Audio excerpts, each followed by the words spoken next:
Welcome back to Humboldt State tonight. Joined now, JB Mathers, by the one and only DC, Danny Collen. We like to call him officially. He is Dan Collen, but the athletic director here at Humboldt State University. Dan, a lot of success. We saw homecoming weekend, the win, the alumni, the Hall of Fame, the crowd.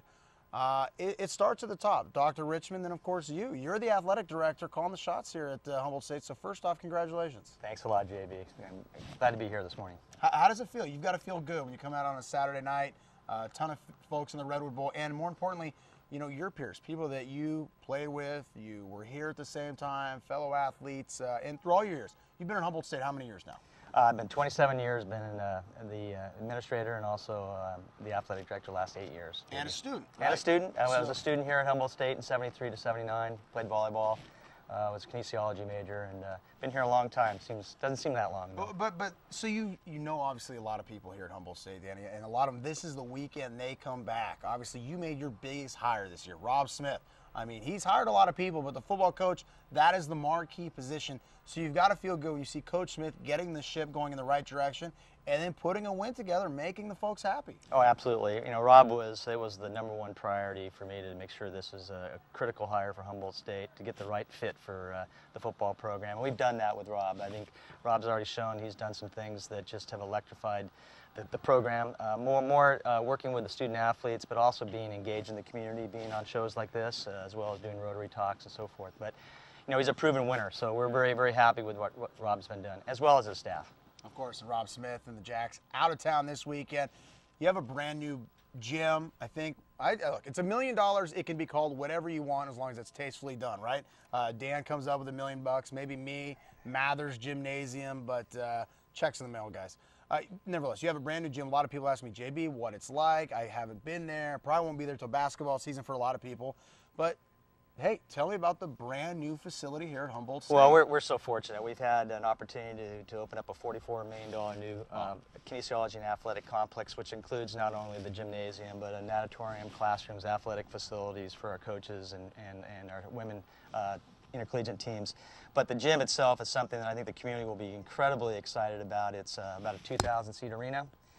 We've had a lot of support from the local community to supplement some of the things that came along with the construction of the project. But new scoreboards, new seating, I think it really elevates the level of the athletic facilities, which I think are going to be one of the premier facilities in Division II in the nation.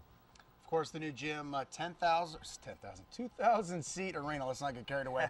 600 bigger than the old gym. But from a fan perspective, what's it going to be like when I sit down and watch a game in the new gym? Well, you know, it's interesting. I was talking to Tom Wood and the coaching staff on the basketball program, and we always thought we had something special in the East Gym. We knew it was an old gym. Did have something special. And we obviously sell out majority of the times. But to walk into the new facility and see what we have and then go back to the East Gym, we kind of go, wow, what a difference. And I think when you have an opportunity, the community have an opportunity to go in the facility, you'll be just amazed at how professional it looks, how close the seats are to the court. We didn't lose that perspective that we had in the East Gym. That's something we really focused on, to have the spectators and the fans as close as the court as possible. But it's something that I think everybody is really proud of. Well, I was cracked up. People are, oh, I'm so sad to see the East Gym go. Why a new gym? The East Gym was not special because of the architecture. Okay, we're talking about wooden seats that held 1,400 people. What was special about it was Tom Wood's team and then, of course, the fans. They made it special, and they only have to go 100 feet up the road, and I think it's going to be well worth their travel. So the fans are what made it special. Having that said, 2,000 seats, that's an extra 600 tickets you have to sell each night. You sold out a ton of games last year. I'll still never forget West Regionals 2 years ago. How big was it, folks? 2 tickets on Craigslist, $500 or PlayStation 3. So you guys had arrived. It was big time. Having that said, are you concerned whether you'll be able to sell out the new gym? I don't think so. I think, you know, obviously we have an outstanding program. Coach Wood and his coaching staff has done a great job over the years, and we're continuing with that legacy with a new team this year. But you know, the facility that we've created here enables us to potentially be eligible to hold the CC2A basketball championships. Right now it's in San Bernardino, and we feel that this gym competes with that. I think the conference commissioner and the folks that are associated with the conference corporate partnerships see the value of a new gym that sells out, and that's something that Humboldt State does. And obviously hosting the first round of the tournament last year, we sold out, and the gate receipts was the highest out of all the CC2A institutions. So we know the community will support the basketball program, whether it's conference games or championship venues, which we're hoping to have here at Humboldt State. And that also creates a lot of dollars for the local community, for hotels, restaurants, and so forth. So we're excited to have a facility that we all can be proud of. All right, Dan Collen here joining us. Dan, tough economic times. I don't think anybody who's not been living under a rock doesn't realize times are tough right now. Yeah. Your biggest job isn't really hiring a new coach. It's fundraising for the athletic department. How has that been over the last year or two? Well, this community just, it always amazes me, the amount of support that we get, and I think that's across the board. But the corporate partnerships, the individual boosters, the fans, they want to see Humboldt State be successful. And I think we're also a player in the community economically, as you just talked about, JB. And having local supporters such as Rob Arkley and Sherry Arkley to donate $200,000 for the theater seat bleachers was quite an accomplishment. It's a big effort. There's several other boosters, Dan and Kendra Johnson, who also have contributed heavily to the facilities. But that's just to name a couple. There's just dozens of corporate partnerships. But the economy is tough, but I think they see the value of what we can provide here at Humboldt State. And of course, you've got an open door policy. If anybody's watching out there and they really want to write a check, right? They can always absolutely reach you. All right, looking forward, what does the future hold for HSU athletics?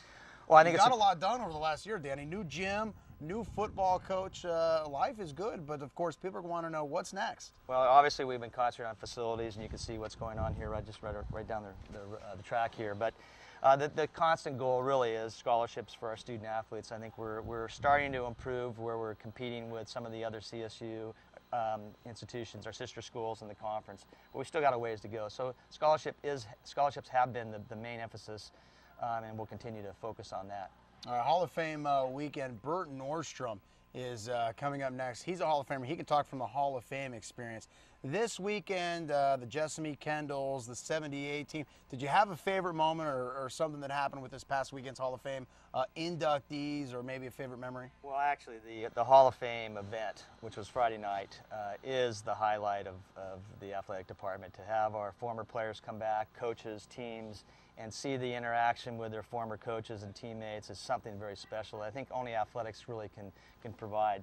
So yeah, there were so many highlights, JB. It's hard to identify one in particular, but we recognized the Hall of Fame recipients at halftime, and we also recognized the national championship softball team, which I was pleased, as well as 68 Familia Bowl. And speaking of softball, Frank Cheek, that guy's the life of Hall of Fame every year.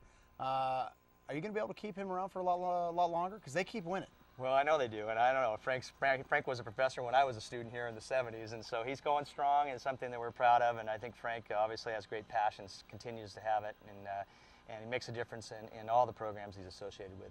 Dan, thank you. And don't forget, folks, Dan is really one of the major key players that bring Humboldt State tonight on the air, and I know it's a big effort on your part making this happen, so thank you on my behalf and Eureka Television. We love it. So Dan Collen, he'll be by many times before the year's over. I'm JB Mathers. The Hall of Famer Bert Nordstrom is coming up next right here on Humboldt State Tonight.